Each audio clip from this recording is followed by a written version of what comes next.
हम इंसानों की एक खूबसूरत फितरत है, हम कंफ्यूज बहुत ज़्यादा रहते हैं। स्कूल से निकलने के बाद कॉमर्स लूँ या साइंस लूँ या फिर आर्ट्स लूँ, जॉब करूँ या फिर कंटेंट क्रिएशन, कोडिंग सीखूँ या फिर पॉडकास्ट करूँ, छोड़ो जाने दो, कल स्टार्ट करूँगा। ये कल कब आएगा भाई? कभी कहते हो स्क्रिप्ट नहीं है, कभी कहते हो कैमरा आएगा तब कर लूँगा, लेकिन करते नहीं।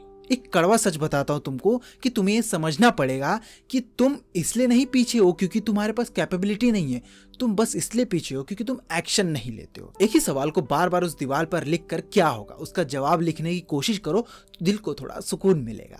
भले ही गलत ही सही, पता तो चलेगा कि इसका जवाब ये है भी या नहीं। तुम्हें कुछ शुरू करना है, सपोज कंटेंट क्रिएशन, तो शुरू करो, फोन उठाओ, बातें करो, जो समझ रहे हो लोगों को समझाओ। ये सब करके एटलीस्ट तुम्हें एक बात समझ आएगी, क्या ये मेरे लिए बना है, ये मैं आगे कर सकता हूँ या फिर नहीं कर सकता हूँ। ये लोगों से पूछकर नहीं पता चलेगा, क्योंकि जिससे भी पूछोगे वो अपनी कहानी का एक हिस्सा तोड़कर तुम्हें बताएगा, क्योंकि वो ऐसा मानता है कि ये सही है, क्योंकि इसकी सिचुएशन, उसकी थिंकिंग कैपेबिलिटी, उसका माइंडसेट उसके फेवर में है। डर लगता है? अपनी कहानी मुझसे पूछ रहा है? कहा यार। तमाशा का वो सीन तो याद है ना?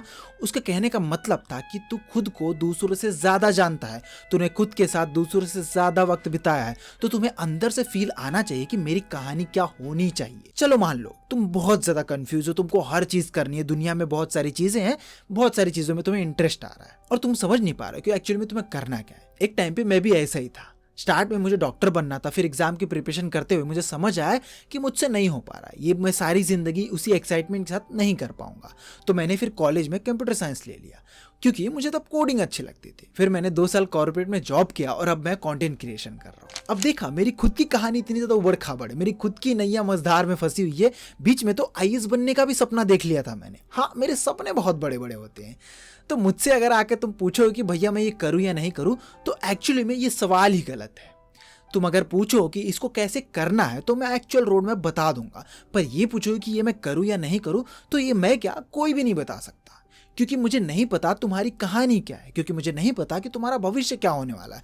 तो तुम मुझसे पूछो कि भैया मैं ये करूं या नहीं करूं, तो मैं तुम्हें ये बता सकता हूं कि कैसे कर सकते हो, पर मैं तुम्हें ये नहीं बता सकता कि तुम्हें यही करना चाहिए, बशर्ते मैं कोई कोर्स ना बेच रहा हूं। देखो, जिंदगी ऐसे ही होती है, हसल स्ट्रगल लगा रहता है। You have to grind, you have to figure out, you have to fail होना इसलिए भी जरूरी है ताकि समझ आए कि क्या तुम्हारे लिए है और क्या चीजें तुम्हारे लिए नहीं है।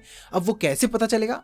ट्राई करके देखो। जिंदगी कब हवा बन जाएगी तुम्हें भी नहीं पता चलेगा। आई डोंट नो कि पुनर्जन्म होगा भी या नहीं होगा, इंसान बन पाओगे या फिर कोई कीड़े मकोड़े बन के बस इस जिंदगी से वापस चले जाओगे, आई डोंट नो। तो फिलहाल के लिए मान के चलो जो जिंदगी है यही है। यहाँ रिग्रेट करने से बेहतर है ट्राई करके फेल हो जाना। रोने से बेहतर है कि मैं ये कर सकता था, एक्चुअल में उसको करके जीत गए तो सुकून मिलेगा, और नहीं जीते तो एटलीस्ट तसल्ली होगी कि मैंने कोशिश की। हुआ तो ठीक, नहीं हुआ तो जिंदगी है भाई, हर ख्वाब पूरे होंगे इसकी कोई गारंटी थोड़ी है। तो देखो, अल्टीमेट गोल यही होना चाहिए कि जिंदगी से जितना हो सके उतना सुकून निचोड़ लो, जितना प्यार बटोर सकते हो उतना ज्यादा बटोर लो, क्योंकि भाई रिग्रेट बहुत दुख देता है, वो इंसान को जीते जी मार देता है। तुम्हारे पास सब होते हुए भी खाली लगेगा, क्योंकि जिसकी चाहती वो तो मिला ही नहीं, फिर दुनिया हासिल कर क्या करूंगा।